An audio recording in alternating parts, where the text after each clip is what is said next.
The message came on a quiet Tuesday morning when most of the world was still waking up. It appeared on every screen, every radio, every device capable of receiving a signal. The governments of Earth had no time to prepare their people. The universe had finally spoken, and it demanded an answer. Commander Lisa Grant was eating breakfast in her small apartment when her phone began buzzing with emergency alerts. She was a tall woman in her early 40s with short brown hair and eyes that had seen too many difficult missions. She had spent 20 years in the military, rising through the ranks not because she sought power, but because people trusted her to make hard decisions when everything fell apart. Within an hour, she found herself standing in a secure briefing room beneath the Pentagon. The room was filled with the most important people on the planet. Presidents, generals, scientists, and advisors from every major nation sat around a long curved table. At the center of the table, a holographic display showed the alien message, translated into dozens of languages. Dr. Kevin Moore stood at the front of the room. He was a thin man with messy gray hair and glasses that kept sliding down his nose. He had spent his entire career studying the possibility of alien life, and now that possibility had become reality. His hands were shaking slightly as he addressed the room. "The message comes from something called the Collective of Aligned Species," Kevin explained. "Based on our analysis, this is a governing body that represents over 400 different alien civilizations. They have been watching us for some time, and they have decided that humanity is ready for what they call the threshold examination." Admiral Joseph Clark, a large man with a gray beard and tired eyes, leaned forward in his chair. "What exactly is this examination?" Kevin pulled up another display showing a series of complex diagrams. "From what we can understand, it is a series of tests designed to evaluate whether a species is ready to join galactic civilization. Every emerging species must take this examination. There are no exceptions, and if we refuse?" asked one of the presidents. Kevin hesitated before answering. "Then we are automatically failed and placed under permanent quarantine. Our entire solar system would be surrounded by automated defense systems. We would never be allowed to leave, and no one would ever be allowed to visit us." The room erupted in worried conversations. Lisa remained silent, studying the holographic display. Something about the message bothered her. It was too formal, too cold. There was no welcome, no offer of friendship. It read like a legal document, not an invitation. "Dr. Moore," Lisa said, her voice cutting through the noise. The room fell quiet. "How many species have passed this examination?" Kevin looked at her with an expression she could not quite read. "That is the troubling part, Commander. According to the historical data they sent along with the message, no species has ever passed. Not in the last 12,000 years. The silence that followed was heavier than anything Lisa had ever experienced. 400 civilizations, and not a single one had proven worthy. The implications were terrifying. "So this examination is impossible," Admiral Clark said slowly. "They designed it so that no one can pass."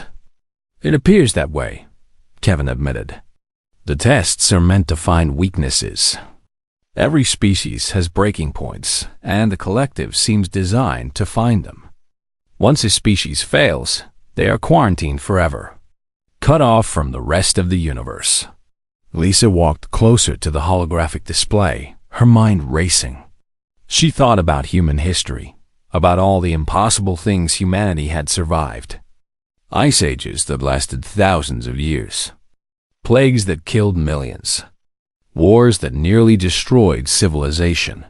Somehow, humans always found a way forward. "Tell me about these tests," she said. Kevin changed the display to show a series of categories. "There are several phases. Thermal endurance, testing how a species handles extreme temperatures. Atmospheric challenges, exposing them to toxic gases and low oxygen environments. Predatory simulations, designed to trigger fear and panic. And finally, psychological warfare meant to break their will completely. And every species fails at some point, Lisa said. Yes, most fail during the psychological phase. They lose hope. They give up.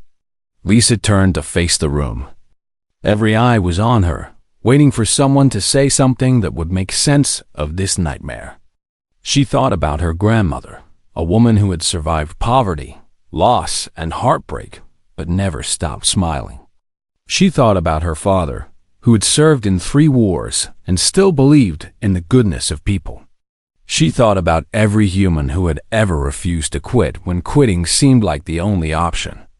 They have never tested a species like us, Lisa said firmly. They have tested species that evolved on gentle worlds where survival was easy. Earth is not a gentle world. Earth tried to kill us every single day for millions of years, and we survived. We did not just survive. We thrived. Admiral Clark nodded slowly. You think we can pass? I think we can do more than pass. I think we can show them something they have never seen before. The discussion continued for hours. Plans were made, teams were assembled, and resources were gathered from every nation.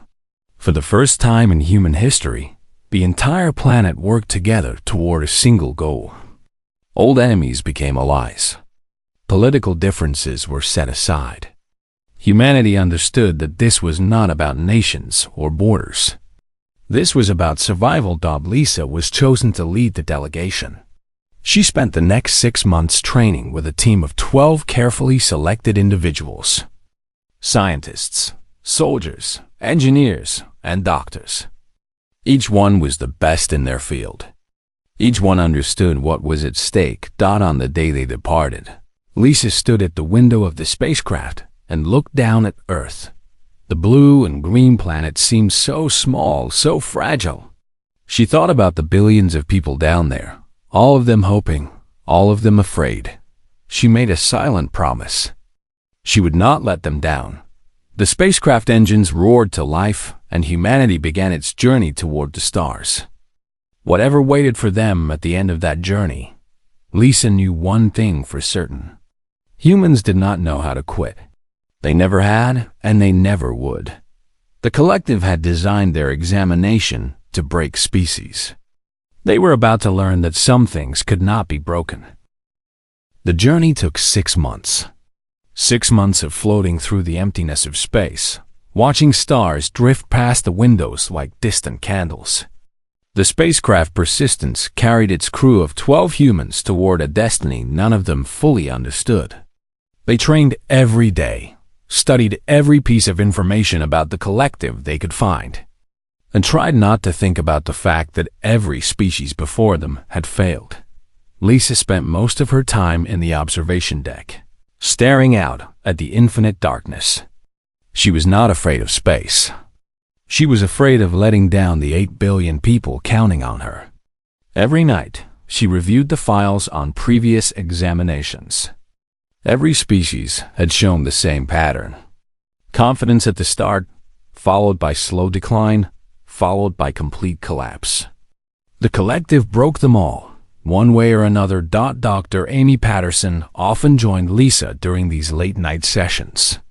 Amy was the team's biologist, a small woman with curly red hair and a quick smile that hid a sharp mind.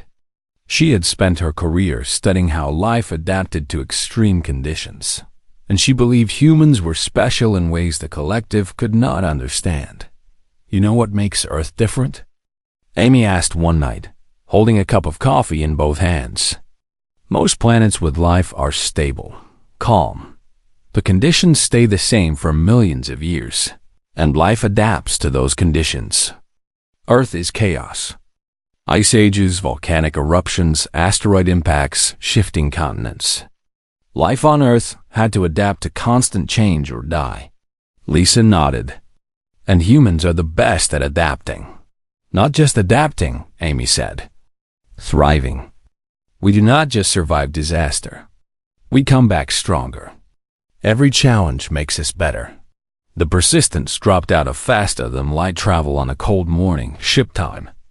Through the observation windows, the crew got their first look at Station Omega-9. It was enormous, a rotating ring structure larger than any city on Earth. Lights glittered across its surface like stars trapped in metal. Dozens of spacecraft of different designs floated around it, each one representing a different species. "That is a lot of ships," said Tony Reyes, the team's engineer. He was a stocky man with dark skin and hands that were always moving, always fixing something. "Looks like we have an audience." Lisa gathered her team in the cargo bay. They stood in a circle, 12 humans about to represent their entire species. She looked at each of them in turn. Maria Lopez, the sergeant with nerves of steel. Dr. Kevin Moore, the linguist who had first translated the collective's message. Dr. Samuel Harris, the psychologist who understood how minds worked and how they could be broken. And the others, each one chosen because they were the best humanity had to offer. "Whatever happens in there," Lisa said, "remember who we are. Remember what we survived to get here. They think they know what we are capable of. They are wrong." The docking procedure was smooth and automated. The Persistence connected to an extending tube, and the airlock opened with a soft hiss. The air that flowed in was cold and smelled faintly of chemicals.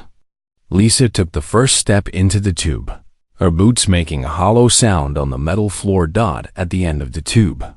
An alien waited for them.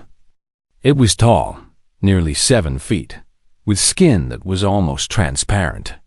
Lisa could see faint shapes moving beneath the surface, organs and vessels pulsing with life.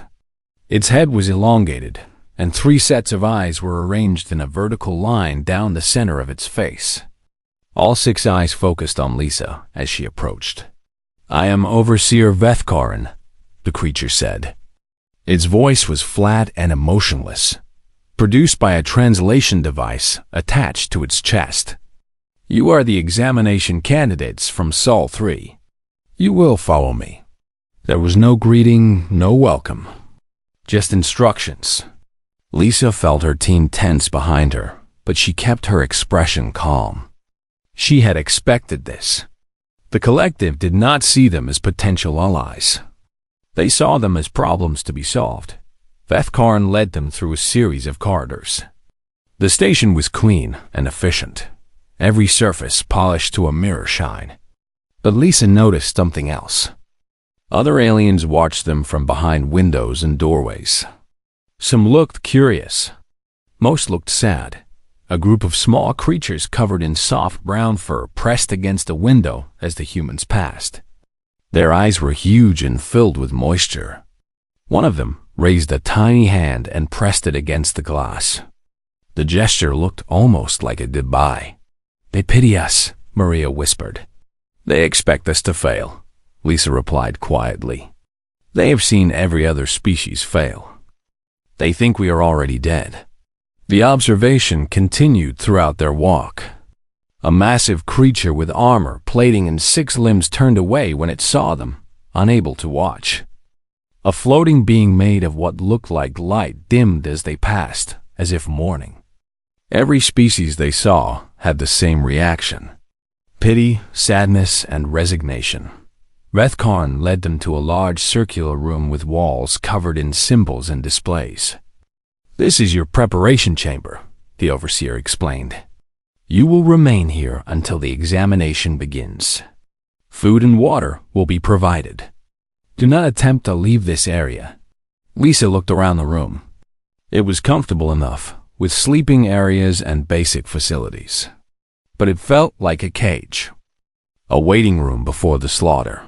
"When does the examination begin?" she asked. "Tomorrow, at Station Dawn." Vethkarin's 6 eyes blinked in sequence. "I advise your species to rest. The examination is designed to find weakness. All species have weakness. Yours will be found as well." The Overseer left without another word. The door sealed behind it with a heavy clunk. Tony let out a long breath. "Friendly bunch." Lisa walked to one of the windows and looked out at the station. Thousands of lights, thousands of aliens, all convinced that humanity was about to fail. She thought about the furry creatures who had pressed against the glass, saying goodbye to beings they believed were already doomed. She smiled. "Get some rest, everyone," she said. "Tomorrow, we show them what humans are made of." That night, while her team slept, Lisa sat alone in the darkness and thought about Earth, about summer days and winter storms, about mountains and oceans and deserts, about all the terrible, beautiful things that had shaped her species. The collective thought they understood what it meant to struggle. They had no idea.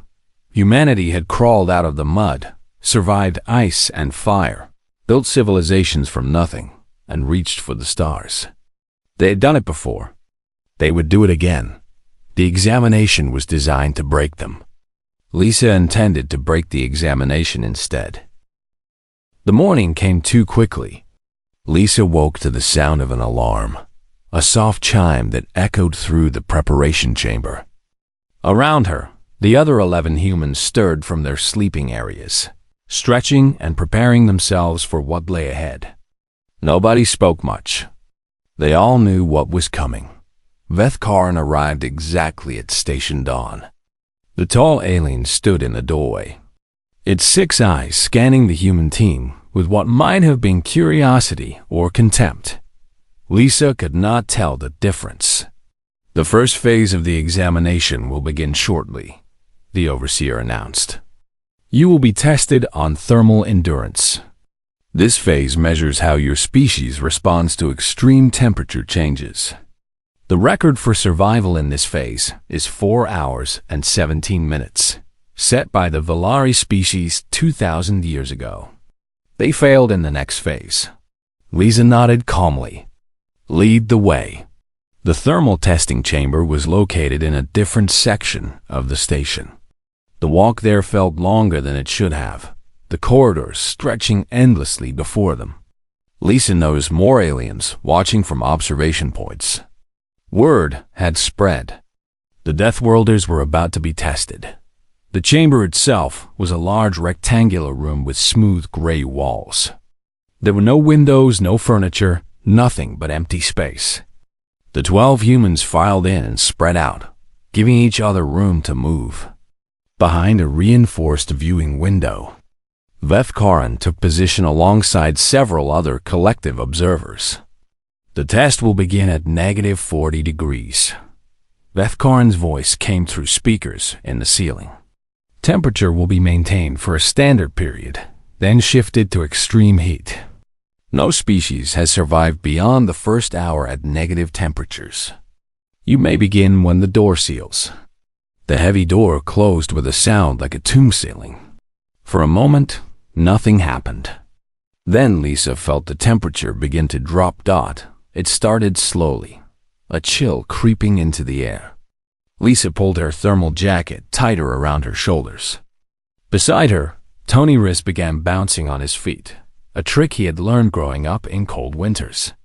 Maria Lopez stood perfectly still, her military training keeping her calm and controlled. The cold deepened. Frost began forming on the walls, tiny crystals spreading across the gray surface like white flowers. Lisa's breath became visible, small clouds of vapor that disappeared almost instantly. -20 degrees. -30. -40. Dr. Amy Patterson moved closer to Lisa. "How are you feeling?"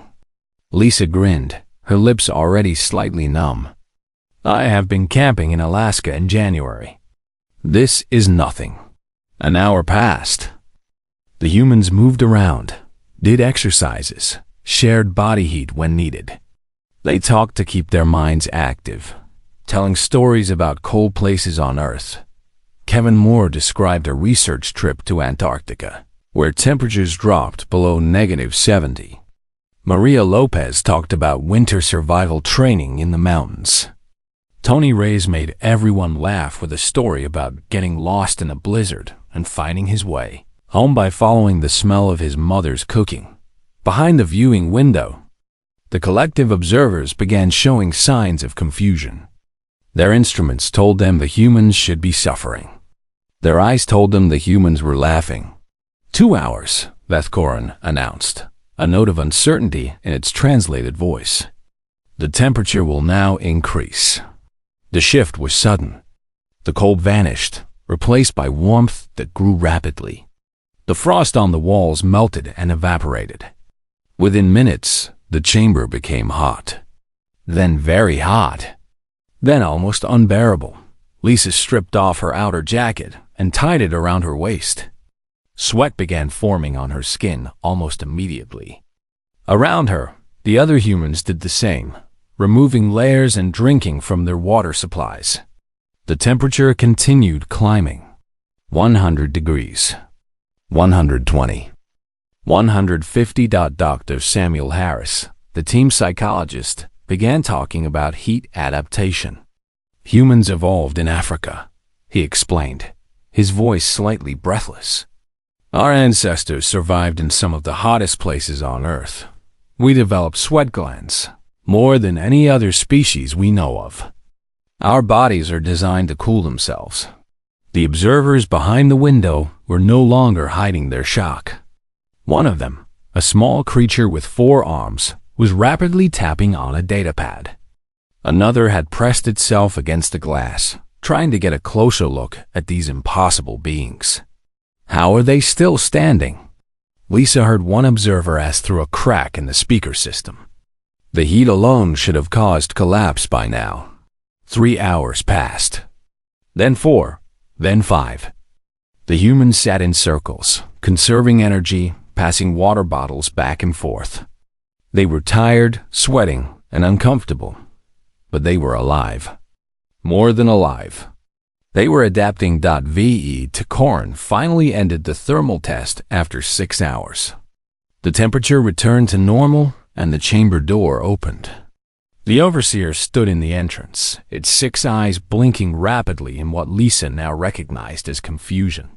This result is unprecedented, Deathworlder said slowly. No species has survived the thermal phase without significant casualties. You have lost no members. Lisa stood up and walked toward the overseer, her legs slightly unsteady but her voice strong. On Earth, we have places where water freezes solid and places where it boils from the ground. Sometimes those places are only a few hundred miles apart. We learned to live in all of them. The walk back to the preparation chamber felt different. The aliens watching from observation points no longer looked at the humans with pity. They looked at them with something else. Curiosity, respect, maybe even hope. That night, Lisa sat with her team in the preparation chamber and reviewed what they had learned. The collective's tests were designed to find weakness, to push species until they broke. But they had miscalculated. They had designed tests based on what they knew, and they knew nothing about death worlds. Tomorrow will be harder, Lisa warned her team. They will adapt. They will push us further. Tony Reyes cracked his knuckles. Let them. We are just getting started. Dr. Amy Patterson pulled up data on her tablet. The next phase is atmospheric challenges. Toxic gases, low oxygen, pressure changes. They think it will break us. Lisa smiled. Earth has all of those things. Volcanic regions that release poisonous gas. Mountains so high the air becomes too thin to breathe. Deep ocean pressures that crush metal. We've been training for this test for millions of years. The team rested, but the mood had changed. They had tasted victory, and it was sweet. The collective had thrown their best at the humans, and the humans had laughed. Now it was time to show them what else humanity could do. Outside the preparation chamber, the station buzzed with gossip. The Deathworlders had passed the first test. No one could quite believe it. For the first time in 12,000 years, hope flickered in the hearts of the quarantined species. Maybe, just maybe, these strange beings from the violent world called Earth would change everything. The test continued for 3 more days. Each morning, brought new challenges, new attempts to break the human spirit. Each evening brought new failures for the collective and new victories for humanity. Word spread through Station Omega-9 like wildfire. The Deathworlders were winning. The atmospheric phase came first. The humans were placed in a sealed chamber while the collective pumped in toxic gases. Sulfur compounds that burned the lungs. Methane that made the air thick and heavy. Carbon monoxide that starved the blood of oxygen. The observers watched with confident patience, certain that this would be the end. But humans had evolved on a planet filled with poison. Volcanic regions released deadly gases. Swamps produced methane. Fires created carbon monoxide. The human body had developed remarkable resistance to airborne toxins, the ability to hold breath, to filter, to adapt. Lisa felt her eyes watering as the sulfur concentration increased. Beside her, Dr. Amy Patterson was breathing through a cloth she had torn from her sleeve. The air tasted like rotten eggs and fire. It was deeply unpleasant, but it was not deadly. Think about coal miners, Amy gasped between breaths. They worked in conditions worse than this for 10 hours a day. Our great-grandparents survived gas attacks and wars. We can handle this. After 4 hours, Beth Corrin ended the atmospheric test. Once again, no humans had been lost. The predatory simulation phase came next. The humans were separated into individual chambers, each one facing a holographic nightmare designed to trigger primal fear. Giant creatures with sharp teeth and claws. Swarms of insects that covered every surface. Darkness filled with sounds of approaching danger. Maria Lopez found herself surrounded by wolf-like creatures, their eyes glowing red in the dim light. They circled her, growling, their breath hot against her skin. They were designed to make her freeze, to make her curl up and wait for death. Instead, Maria picked up a piece of debris from the floor and charged at the nearest creature. She had spent her career fighting, surviving, protecting others. Fear was a tool she had learned to use, not a master she obeyed. In another chamber, Tony Reyes faced a simulation of drowning, water rising around him while his exit remained blocked. He had nearly drowned as a child, and the memory came flooding back. But instead of panic, he felt calm. He had survived that day. He would survive this one. He floated on his back, controlled his breathing, and waited for the water to recede. Dr. Samuel Harris faced a different kind of horror. The simulation showed him his own failures, moments from his past where he had not been good enough, had not saved everyone, had let people down. The voices whispered that he was worthless, that he deserved to suffer, that no one cared about him. Samuel sat in the center of the chamber and closed his eyes. He thought about his wife, about his children, about the patients he had helped over the years. The voices were lies. He knew who he was. He knew what he had accomplished. He would not let shadows define him. Every human passed the predatory phase. The collective observers were no longer confused. They were afraid. "Begin the final phase," Beth Corrin ordered, its voice carrying a weight it had not held before. Psychological warfare. This was the test that broke species. The collective had perfected it over thousands of years. Isolation combined with sensory deprivation. Fabricated scenarios designed to destroy hope. The slow erosion of certainty until the mind collapsed entirely. Lisa was placed in a small dark room with no light, no sound, no sensation of any kind. Time lost meaning. She could have been there for hours or days. And then the voices began. "Your team is dead," the voice whispered. It sounded like her own voice, but twisted and cold. "They failed the moment you were separated. You are alone. You have always been alone." Lisa sat in the darkness and listened. "Earth has been quarantined," the voice continued. "Your mission failed before it began. No one is coming for you. No one remembers your name. You will die here, forgotten, worthless, just like every species before you. Lisa felt the words pressing against her mind, trying to find cracks, trying to plant seeds of despair. She thought about her grandmother, who had buried 2 children and still found reasons to smile. She thought about her father, who had watched friends die in battle and still believed in love. She thought about every human who had faced impossible darkness and refused to give up. And she laughed. The sound echoed in the small chamber, bouncing off walls she could not see. She laughed until her stomach hurt, until tears ran down her face, until the silence itself seemed confused by her reaction. "You do not understand us at all," she said to the darkness. "We have been through plagues that killed half our population. We have survived wars that burned our cities to ash. We have watched ice cover our world and fire consume our forests. We have stared into the void 1,000 times and built civilizations anyway. You think a little darkness is going to break me?" She began humming a song her grandmother had taught her, a melody passed down through generations of survivors.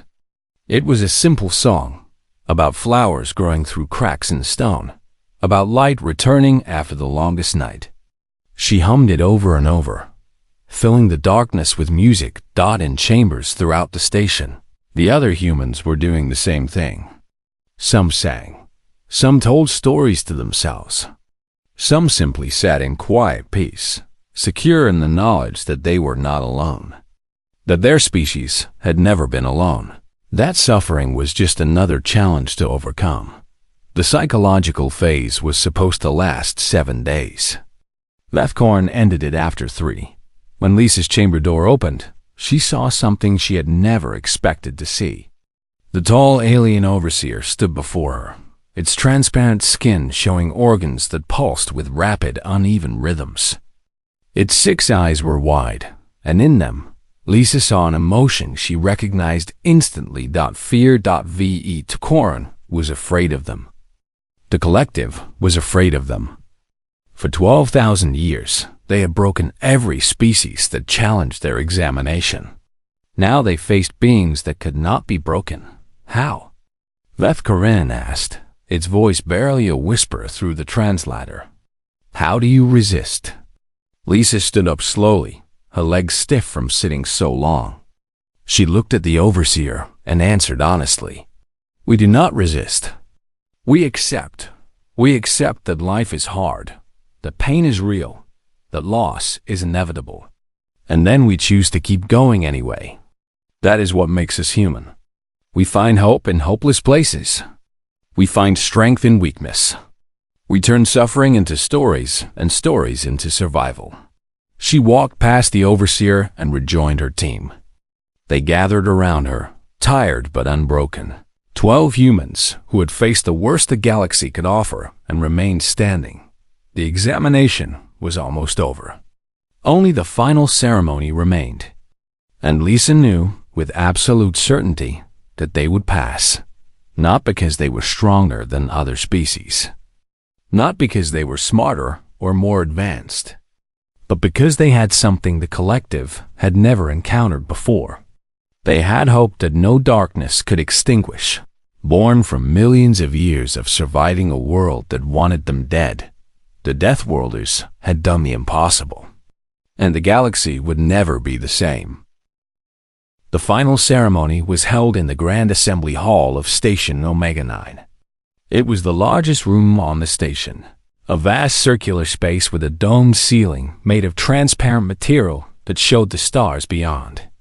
Thousands of seats rose in tiers around a central platform, and every single seat was filled. Lisa led her team through the main entrance and felt the weight of countless eyes upon them.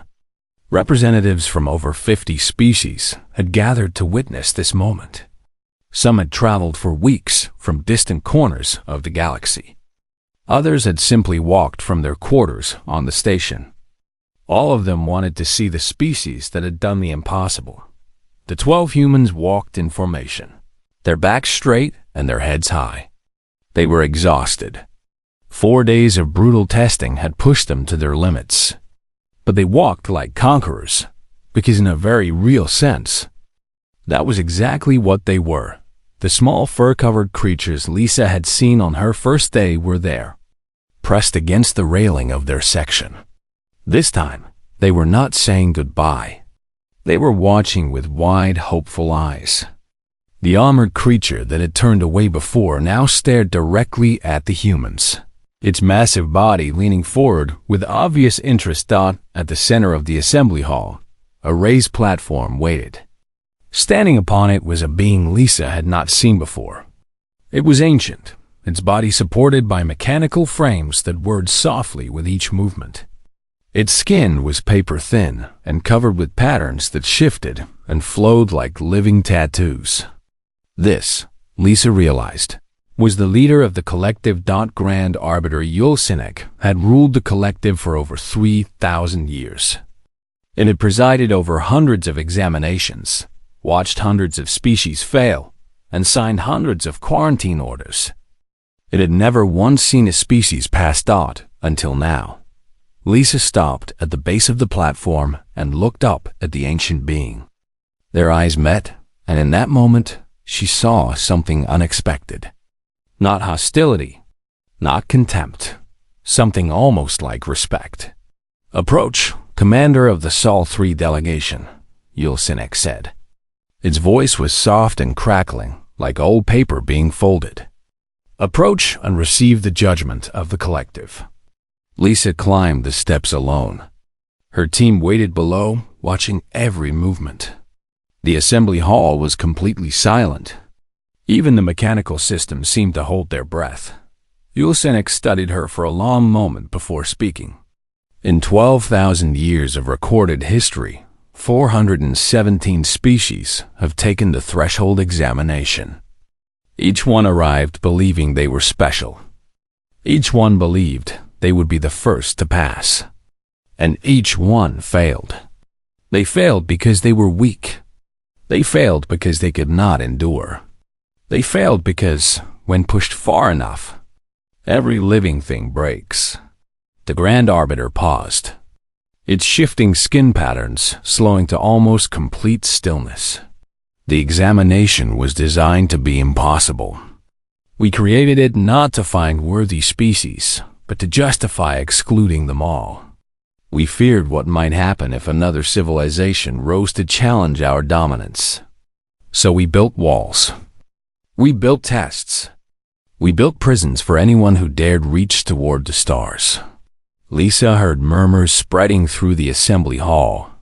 This was not what anyone had expected to hear. "Your species has not merely passed our examination," Yulsinek continued. "Your species has revealed the examination for what it truly was. A barrier built from fear. A test designed not to measure worth, but to manufacture failure." The Grand Arbiter reached out one thin, trembling hand and placed it on Lisa's shoulder. The touch was light, almost weightless, but it carried the significance of thousands of years of tradition being overturned. "We threw our greatest challenges at you, and you treated them as minor inconveniences. We designed scenarios to trigger despair, and you responded with laughter. We tried to convince you that hope was foolish, and you showed us that hope is the one thing that cannot be destroyed." Yulsinek stepped back and turned to address the entire assembly. "I was wrong. The collective was wrong. We sought to exclude because we were afraid. We sought to control because we did not understand. But today, a species has come from a world of violence and chaos. A world that should have killed them 1,000 times over. And they have taught us something we had forgotten." The Grand Arbiter's voice grew stronger, filling the vast hall. "They have taught us that suffering does not destroy. It creates. Pain does not weaken. It strengthens. And beings who have faced constant death learn to treasure life in ways those who have lived in comfort cannot comprehend." Yulsinek bowed. The motion was slow and clearly difficult for the ancient being, but it completed the gesture fully. A bow of genuine respect. Humanity is hereby granted full membership in the collective of aligned species. Not as subordinates. Not as junior partners. as equals, and more than that, as teachers. Perhaps you can show us how to find the strength we have forgotten we possessed. The assembly hall erupted in sound. Species that had been quarantined for millennia suddenly saw hope of freedom. Species that had watched others fail suddenly believed that change was possible. The small fur-covered creatures were jumping up and down, making high-pitched sounds of joy. The armored creature was pounding its limbs against the ground in what Lisa guessed was applause. Lisa raised her hand, and the hall gradually fell quiet. "We did not come here to conquer anyone," she said, her voice carrying clearly through the space. "We did not come here to prove we were better than other species. We came here because we wanted what every living thing wants. A chance to explore. A chance to learn. A chance to grow." She looked around at the thousands of faces watching her. Alien faces that had once seemed so strange and now seemed simply different versions of the same fundamental hope. "We come from a world that tried to kill us every single day, and we survived by working together. Not just humans working with other humans, but humans working with animals, with plants, with the land itself. We learned that cooperation is stronger than competition.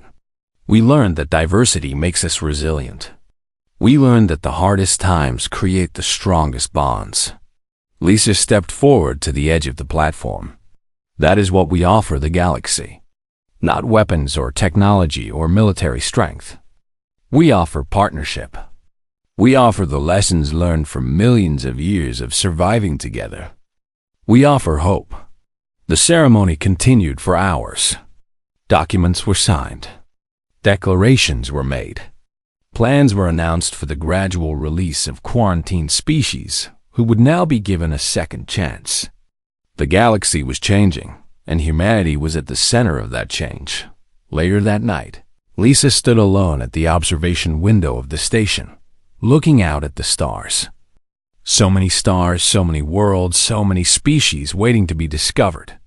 The universe was vast and beautiful and terrifying. And humanity was finally part of it. Dr. Amy Patterson joined her at the window. "Quite a day," Amy said softly. Lisa nodded. "Quite a day. Do you think we are ready for what comes next?" Lisa thought about the question. She thought about all the challenges that lay ahead, the misunderstandings and conflicts that would inevitably arise, the long road that humanity had only just begun to walk. "No," she admitted. "We are not ready.